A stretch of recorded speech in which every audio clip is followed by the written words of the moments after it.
Hi, all. So my name's Andrew Cash. I'm the president of the Canadian Independent Music Association, aka CIMA, and a longtime musician and all of that stuff.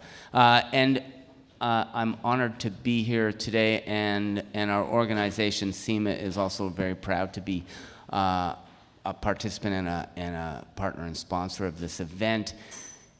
And part of the reason that we are is because, music generally has been at the forefront of social change, political change, change in the way we think about each other. Music plays a huge part in that. I don't have to tell you all that, but it's important sometimes to underline that fact that, wow, this is part of what music does. And we don't often kind of connect that to the industry itself, and which is why this is such an exciting moment in time to discuss climate change in the industry. And so really excited to have Ben Swanson from the Secret Elite Group in the United States, and Kelly Drennan, whose organization is dealing with sustainability in the fashion industry. And because music and merch is such an important part of the business model of so many music companies and artists, well, then you can't have a conversation about sustainability in the business if you're not also talking about how do we do that on the merch side. So we really appreciate you being here too. And I don't know if we've got someone from the ether joining us, but we'll just start this way and take from there. So I'm going to let Ben and Kelly introduce themselves. Okay, Kelly? Oh, sure. Thank you. Thank you so much for inviting me to be here and to be talking to all of you. It's not my usual audience. I do have some slides. Okay, cool. I guess before we just dive into this, maybe a show of hands. How many of you are wearing clothes? Okay, right. So you might be wondering why somebody from the fashion industry is here, and I think that I would be remiss if I did not take this opportunity to really share with you the impacts that clothing actually has on the environment, rather than just diving into what the industry could be doing. So hopefully this gives you all some context. Are you able to go full screen?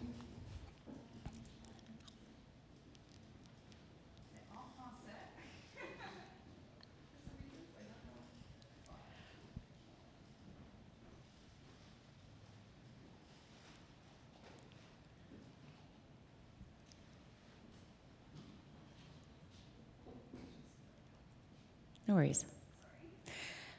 I guess while we're waiting, just to give you a bit of background, I started Fashion Takes Action 15 years ago out of a desire to create a better planet for my two daughters.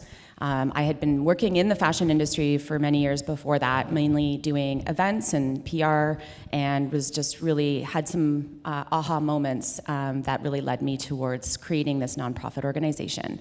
And our goal really is to advance sustainability in the entire fashion system. So that means we work with people who make, sell, buy, wear, care for, and dispose of clothing. So everybody really who touches garments. Okay. So there are some major areas of impacts that I'm going to just kind of touch on today. There's the emission side of things. There's the water use and pollution, toxic chemicals used to make our clothing. There's labor, human rights issues, which are rampant, and then waste. So from an emissions perspective, first of all, if the fashion industry or textiles, clothing, so it doesn't just, we're not just talking fashion in terms of like runway fashion, right? If the industry was a country, we would be the third largest producer of carbon after China and the United States. The average t-shirt travels 25,000 kilometers before it lands on your back, and usually is made within about 6 or 7 different countries. Synthetic textiles, which are the most common used fabric in our clothing, are made from crude oil. So 342 million barrels of oil are extracted from the earth to make our clothes that are made from polyester, spandex, acrylic, nylon. It's a lot, okay? And the average cotton t-shirt takes 10 full bathtubs of water to produce. The water pollution in the fashion industry is enormous, to the tune of 5,640,000 Olympic-sized swimming pools of fresh water being polluted every single year. And then we have microplastics. Many of you are probably familiar with these little bits of plastic floating around in our oceans. Next. But microfibers are actually the tiny little invisible fibers that are shed from our clothing. And actually, they make up the single largest category of microplastics. This is an example of how the water pollution happens, from the dyeing, from the tanning of leather, from the processing of fabrics and the chemicals that are treated, to the point where it actually can be said that you can determine the next trend color based on the color of the rivers in manufacturing regions like in China, as you saw in that previous one. Here's just some examples as well. Like, most of the factories that produce our clothes are lined along riverbanks in developing countries where they have very loose environmental laws. And not only is it affecting the workers who work with all of these chemicals, but it's actually polluting all of the fresh water in the regions where the communities rely on this for drinking, for bathing, for growing their food. Pesticides are used to grow cotton, so this is an example of a large industrial cotton farm where the pesticides are being sprayed by a crop duster, as opposed to a smaller farm where they actually walk around the fields and spray these crops by hand with tanks on their backs that are leaky and not wearing any protection whatsoever.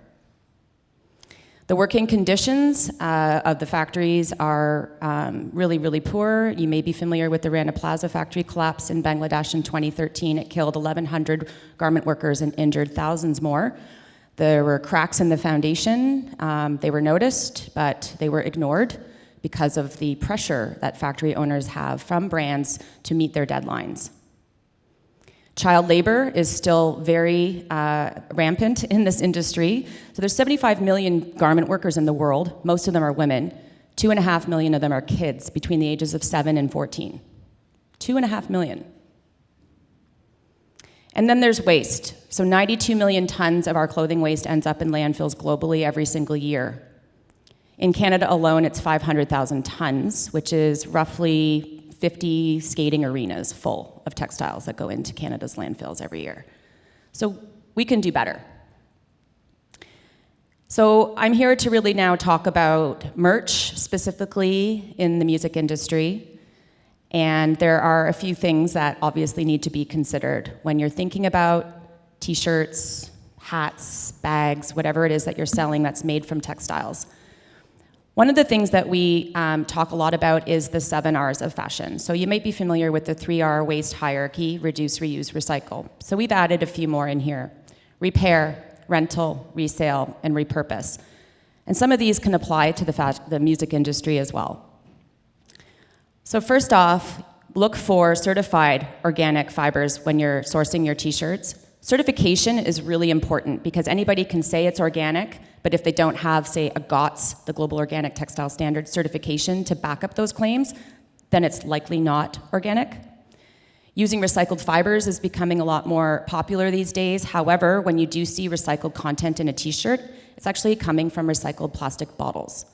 So recycled polyester right now, in its current form, comes from plastic water bottles. And there are technologies and innovations happening to actually turn polyester textiles into polyester textiles, but it could be a few years.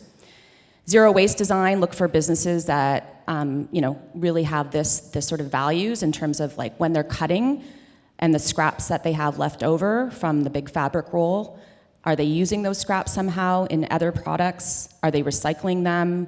There are companies that can use those scraps to stuff cushions, for example, or pet beds. Upcycling old products into new. If you've got a whole whack of t-shirts left over from a previous tour or festival, or same with tote bags, figure out a way to upcycle them maybe, instead of getting new ones and then sending the unused ones into the landfill. Overproduction is a huge problem. It's too bad we can't really have a system that's built on demand production.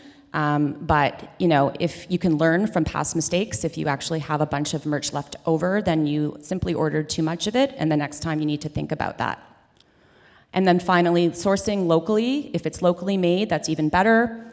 And if it can't be locally made, look for fair trade certifications, which basically says that the workers were working in safe conditions and paid a fair wage. Now, from a musician's perspective, how can the musicians themselves be more sustainable with their wardrobe? Some of those same things apply, but I love this one here, which is rental. Because rental is basically, it's a product as a service. You know, we don't need to own as much as we own. We can be a part of the sharing economy. You don't want to wear something, you don't want to buy something, wear it once, then what? So there's a lot of really great companies out there that are offering rentals, even vintage, if that's kind of your look, which is great. But also thrifting is a really great way to be dressing as a musician. And that's it for me. Amazing, thank you.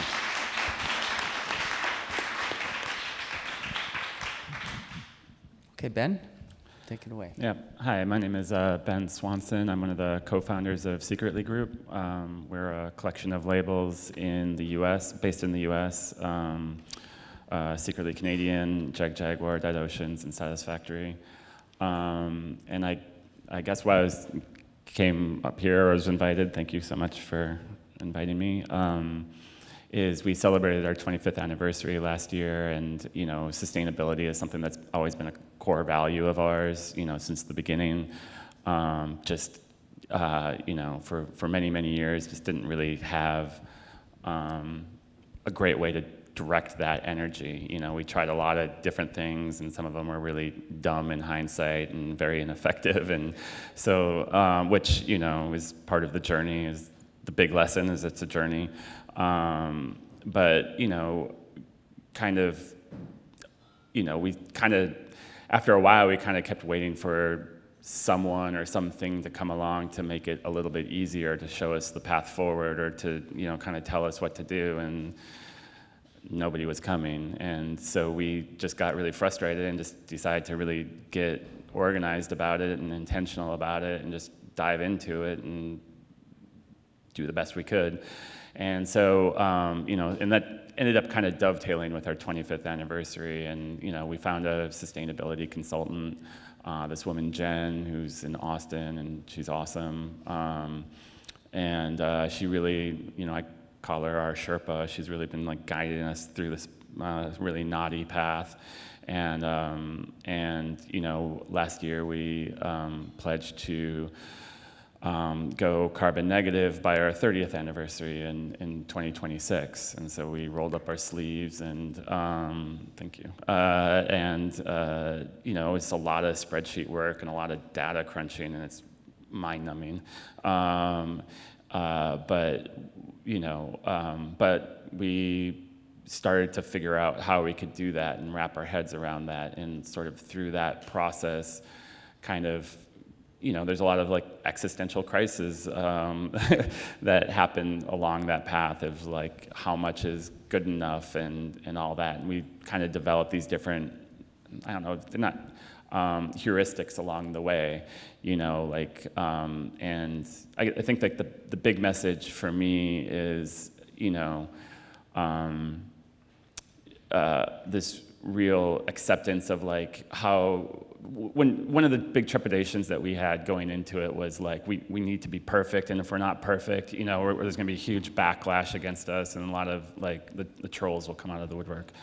And you know, the minute we sort of like, well, we're gonna take this first step and do the best we can with it, and then we'll take the next step and do the best we can with it, and be very like confident and secure in that, it kind of just opened everything up. And so, you know, to be very practical about it, you know, we're aiming for, you know, measuring sort of 95% of our footprint, because that last 5%, as we kind of started to measure things, is very, very complicated to measure. And that's, so I don't know how much you guys know about measuring your carbon footprint. There's probably a variety of experience with that, but it's kind of divided up into 3 scopes. There's scope 1 with those emissions that you're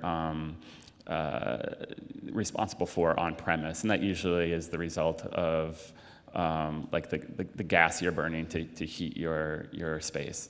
And then there's scope 2, which are those direct emissions but happen off premise. That usually these are very generic, so I'll move quickly, is like the electricity. You flick on the lights and it's coal or fossil fuels being burned, miles away.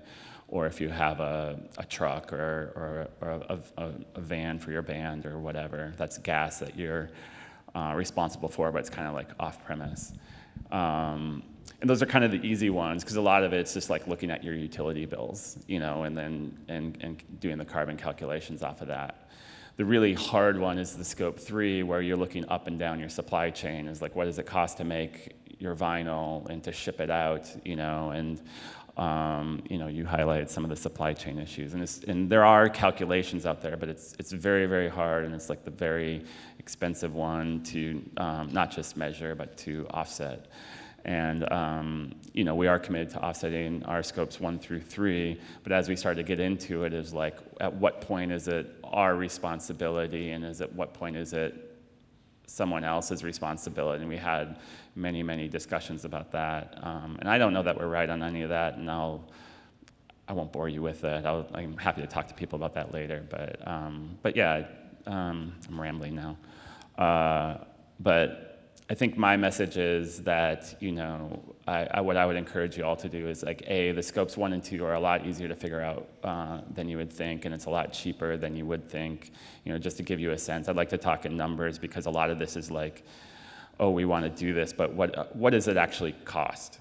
And there's not a lot of public data about that. And so to give it some sort of sense of scale, we have our own distribution company. So we have like 5 campuses in LA, Chicago, New York, and London, as well as our main campus in Bloomington, where we also have our distribution network that has 4 different warehouse locations, and so it's sizable. But in our 2001 scopes 1 and 2 emissions with high quality offsets, and will cost about between $4,000 and $5,000 a year. And so depending on your operation, if you're just, between 2 and 10 employees in a single space, anywhere from 1,000 to 3,000 square feet, it's going to be much less than that. And, that's a tractable problem that you can solve, or not solve, but that's a step that you can take. And well, I guess I'll leave it at that, and that, other than it is a journey, I would say take that first step and then worry about the next step after you sort of figured out that first step, because it's there's a lot of challenges. Yeah. Okay, well, thank you both. Yeah.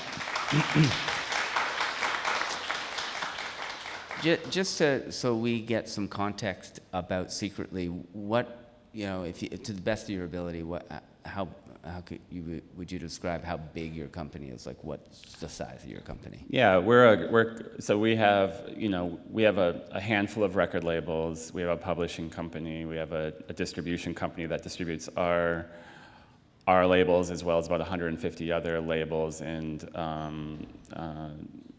accounts globally, physically and digitally. So we're 185 people globally. Mm-hmm. Yeah. Okay. So that's a big company by Canadian independent label standards. That's a really large company, and so congratulations. And one of the things that I'm curious about is how you communicate this with artists, let's just say, and what is that relationship? What is that conversation like? Is there one going on? Yeah, and I would say it's a conversation. It's ongoing, and it's something that we're discovering along with them. And that's kind of partly why we're here. Is like a lot of the artists want to do something, and they just like have no idea where to start. And even if they had an idea where to start, margins are so thin, and there's at the end of the day, it does come down to money, and and so we're trying to figure out our own shop, but also try to create solutions for our artists as well. So like an example is we released a record by Angel Olsen this year, and she was really committed to, she feels very passionately about this issue, And so we worked with her, and it dovetailed into some of the work that we were doing, is to, anyone that ordered a record directly from her would be offset, cradle to grave, 100%. And so we worked with her and did all those calculations and did all the math, and we're buying the offsets for her and all that. And not that offsets are the end-all be-all solution, but it's, it's the easy entree into this whole world. Mm-hmm. But so that's an example of working with an artist on how to do it, Mm-hmm. Yeah, and I if you think about how probably most of the artists on your labels, and certainly most of the artists in Canada, the way you think about your career is largely based on touring.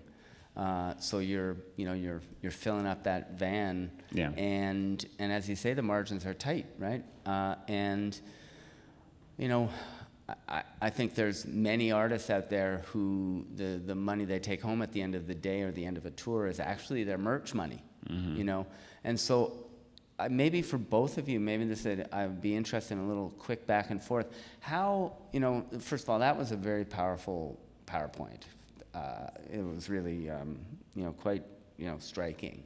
The thing that strikes me about it is how difficult the music sector is to get to a place where they can buy fair trade material for T-shirts. And so I'm just wondering, between the two of you, like, how do you move ahead? How do artists, how do small or companies move ahead? And as you say, like, how do they start?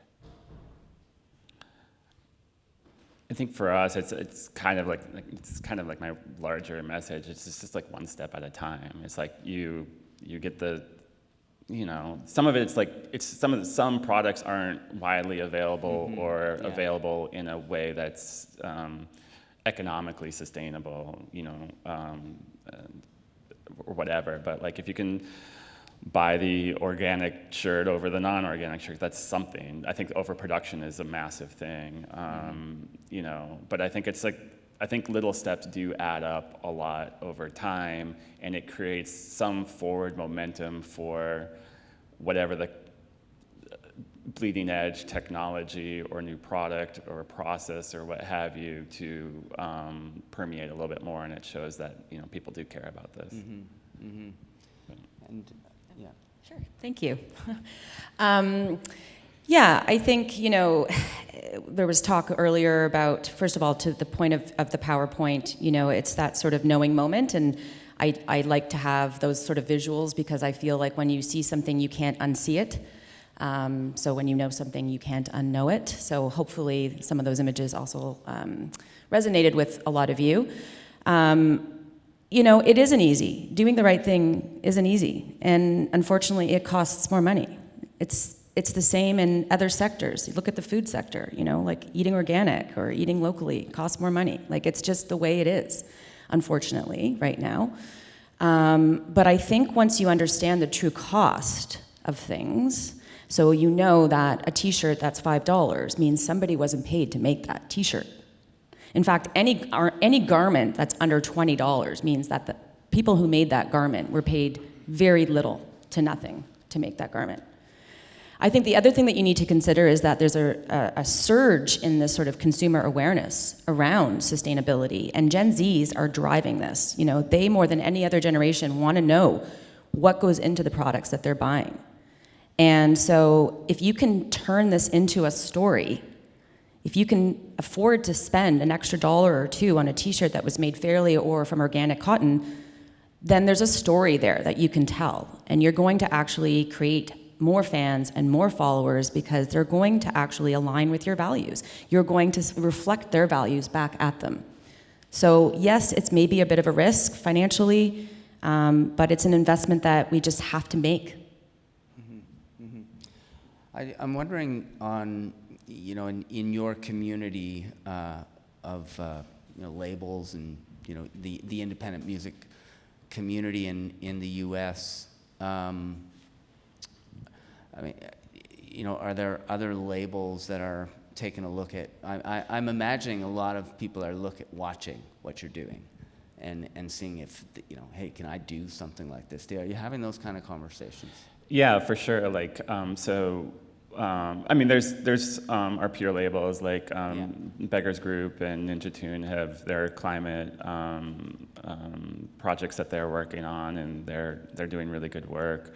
And I think what we're trying to do is we do have a community that we have more direct input on, or direct conversations with our distribution company, where we work with 150 different labels.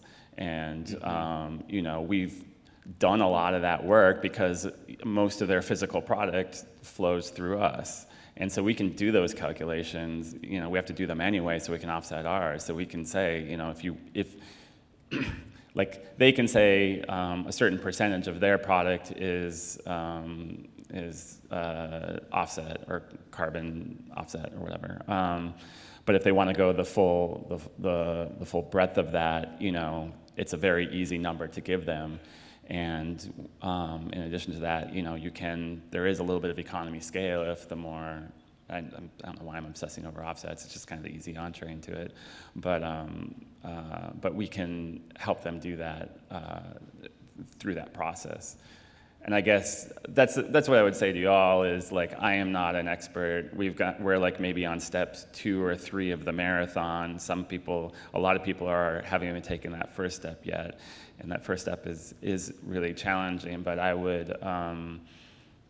what I would like to get out of this is to get more, to make it easier to take that first step. So if anyone has any specific questions, feel free to hit me up off thread or after this. And, because it is the culture, things like this today are really helpful, but there's a lot of work to do to actually go and do the work. Yeah. You know what I mean? To take it from like the emotional and the theoretical and all that. And it's like, okay, well, how do you get your hands dirty and actually start? Yeah, and it strikes me that, because it's so complicated and because this business is already complicated enough, that you've really sort of pioneered a kind of an approach. And likely, I could imagine labels and other businesses, associated could really learn from both your mistakes and, the things you're doing right. Yeah, for sure. Yeah. And just, the business model for labels, the business model for bands, the business model for live, first of all works on razor thin margins, first of all. And because of that, it's really been a very difficult slog to make a living for most people. And I don't have to tell someone who's started a label in an independent label in the music business how difficult that is. So how do we talk about sustainability in a sector where people's livelihoods aren't really all that sustainable, and so why is this important for the music business? Why do we need to do that? I guess the question is, why do we need to do this? Shouldn't someone else be doing this? Yeah, I mean, I had definite moments of resentment because kind of just waiting for someone, because it is a bigger problem. It's like, why isn't government or bigger institutions coming in to save us? And at the end of the day, they're not coming, or they are coming too slow, and so I think it's important for music, and this was stated before, but it's important for, I think the biggest role that musicians can, the biggest asset they have isn't putting whatever little bit of money they have into offsets and all that, but if they can, I think that's great. It's their megaphone and their cultural cachet in whatever that is that they have. And I think the more that they can amplify it as a real issue, I think that does matter.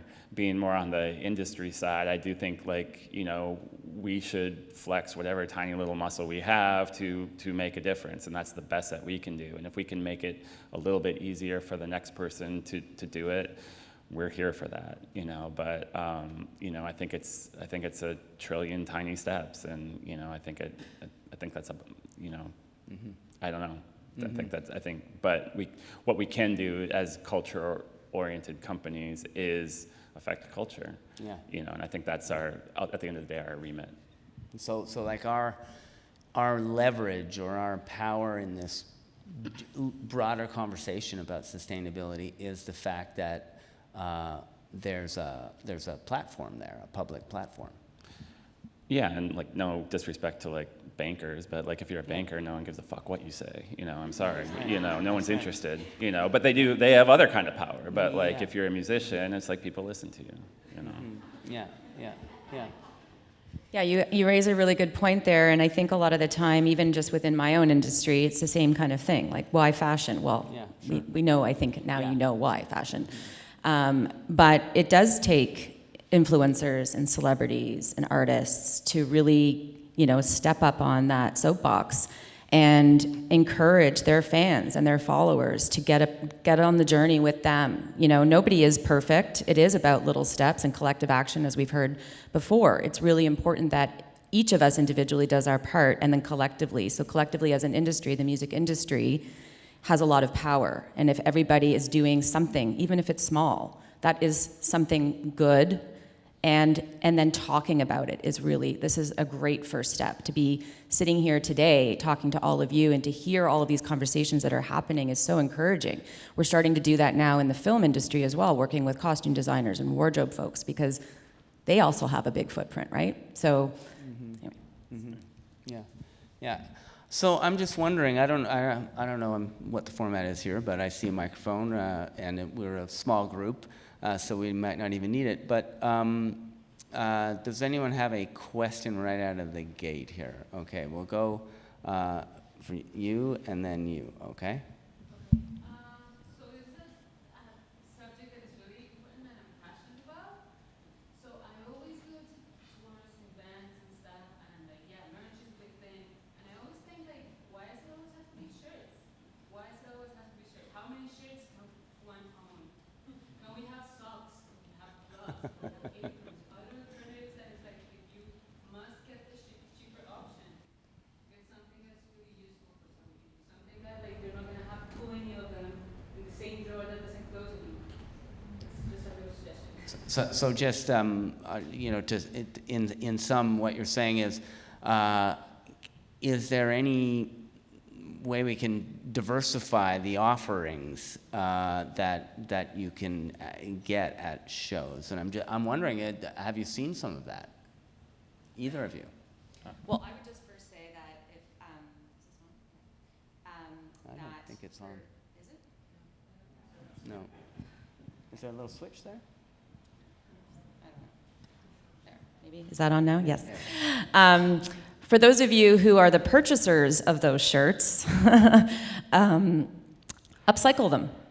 So keep a couple of them and wear them as t-shirts, but you can turn them into tote bags. You can actually make wall art, stretch it over a little canvas. Yeah, make wall art out of it. So there are different things that you can be doing, but I'll let you speak to the whole industry side. Yeah, I mean, a lot of artists do non-shirt merch. I just think shirts are where the audience are at, you know, and I don't know. I think it absolutely, but it's also kind of where the supply chain is at. It's so much easier to order a bunch of shirts than it is even a bunch of baseball hats or whatever else, you know, and in a world of finite time, money, and energy, it's, you know, it's hard to buck against the system, you know, for artists. Yeah. Okay, Jennifer? Hi, my question's for Kelly. First of all, thank you for that PowerPoint. It was horrifying, and I will not unsee it. But I'm curious about what kind of work you do with the designers and the brands. And I mean, is it a naming and shaming thing, or are you trying to work cooperatively with them? And which is more effective? Yeah, that's a great question. So when I first started out, I had my activist hat on full steam. Definitely was a naming and shaming kind of gig for me. And at that time, really the movement was being driven by smaller independent brands anyway, so it was really easy to point the finger at the big ones. Probably around 2014, so just mainly after that Rana Plaza factory collapse, we started to see a shift from the bigger brands. So it wasn't just the Patagonias of the world, but actually more brands starting to engage in sustainability and ethics and circularity in the industry. And at that time, I realized that I actually would be more effective if I were to work with the brands instead of against them.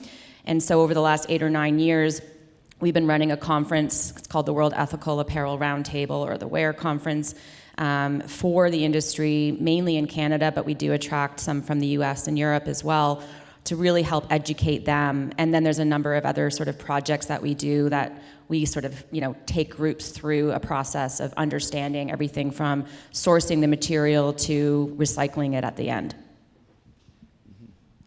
Okay, all right. Yeah, I have a question. Kelly, you're talking a lot about the physical product and greening it, and then it's more, you keep talking about offset. So I'm wondering, are there any really interesting developments where you're actually cleaning up the product itself, which is primarily plastic-based, or if it's digital, what's the source of the power from that virtual music? Yeah, so in the research that we've done, I'll take the digital first because it's a little bit easier. So the metric that we do is we look at the 95% like sort of market share of whether that's the format or the suppliers because again, like that measuring that last 5%, there's just incremental benefit to deal with that. So looking at the digital supply chain in our business, that's Spotify, Apple, Amazon, and Google. And that's actually well over 95% of the market share for our digital distribution. All of those companies are currently, have publicly stated that their data centers are 100% renewable. And so I know that a couple years ago there was some high-profile articles that came out that, is digital actually more sustainable? Mm-hmm. Probably at the time that wasn't true, but, to the best that we can figure out, that it's better now. So we're not actually offsetting any of our current digital footprint. I'm being reductive there. I'm happy to go deeper into it if you want. On the physical side, yeah, there's a lot of work to do. So we phased out like jewel boxes, the plastic cases for CDs in the early aughts. We just always hated the plastic. For a long time we wouldn't even shrink wrap our CDs or any of our records because we hated it, but ended up having to do that for market reasons.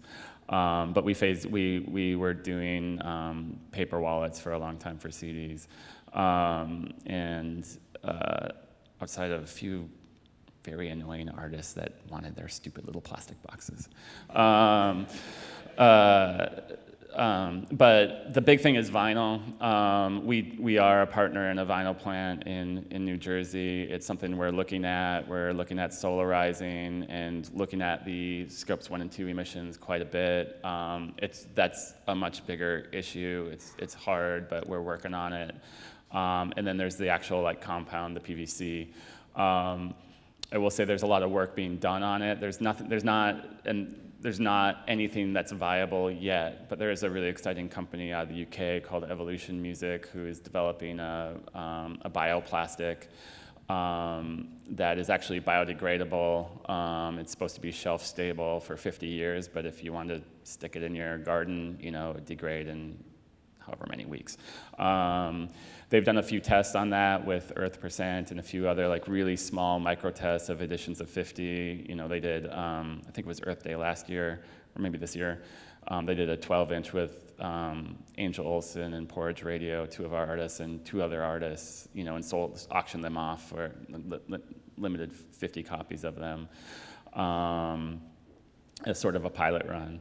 We're going to be one of the first North American plants to test it in the States, hopefully in the coming weeks. There's still some stuff to figure out, but that will be coming down the pike. Just to talk about it, it will be very niche, probably for the the best I can, I don't want to speak for them, they can speak for themselves, but the best I can tell is that it'll be very, very niche for the first probably 12 to 18 months, very, very small runs, specific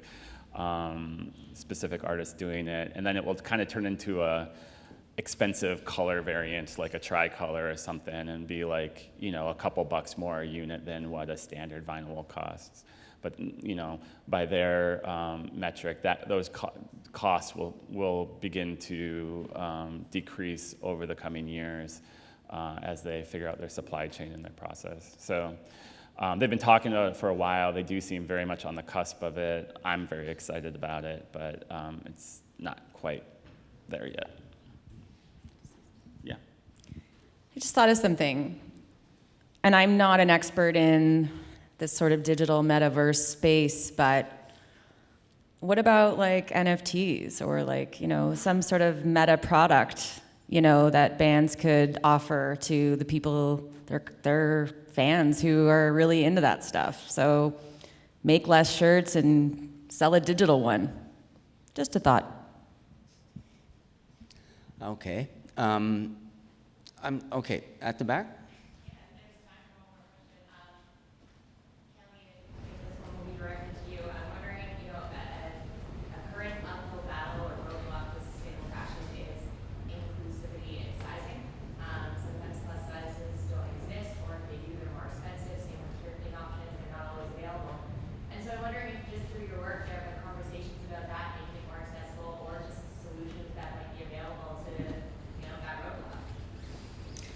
Yeah, that's a really great question. And there are some brands that are now starting to actually really diversify in terms of the size offering that they have.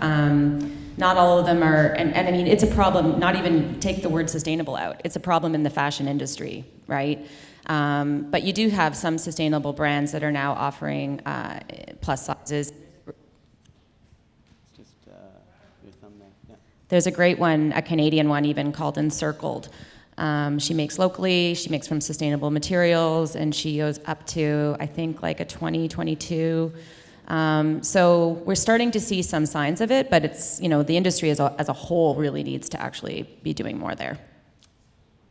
So just as we wrap up, one of the things about Music Declares Emergency, which, I personally think is super important, is that there's an emphasis on government legislative and regulatory changes.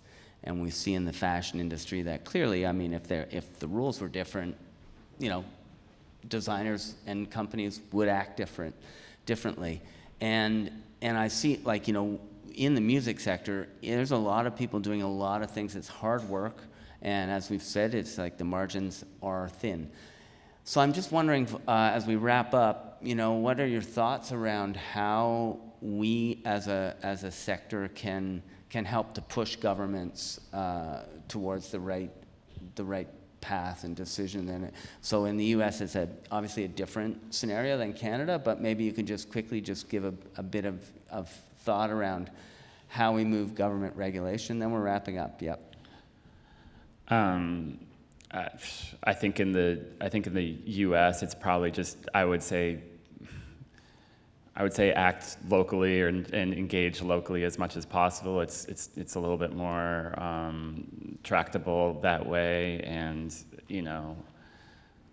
I suspect what it's like here, but in the U.S. it's like money speaks volumes, and if you're creating jobs and developing economic opportunities. People tend to notice that, and if you can somehow work in, not necessarily a profitable way, but kind of show that it is doable, or that there are baby steps that can be taken on the local level, that's the approach that we're taking. Yeah. And Kelly? Yeah, again, regulations, how can the industry here push for more regulations? That's a very strange question to hear, because industry typically doesn't like regulations because it forces them to do the right thing or the more expensive thing. But I think just to echo what Ben was saying, get involved, find organizations that do actually advocate and lobby the government around some of these things. I do think that in Canada, we are a little bit further ahead, just a little bit, than our neighbors down south. But I know in our industry, at least, we see a lot of whatever's coming out of Europe is eventually what's going to happen in Canada. It could be 5, 10 years later. So I would look there, see what's happening there, and if the industry there is really getting supported by government. So I know we got to go. All right. Well, Ben and Kelly, thank you so much, and appreciate you being here.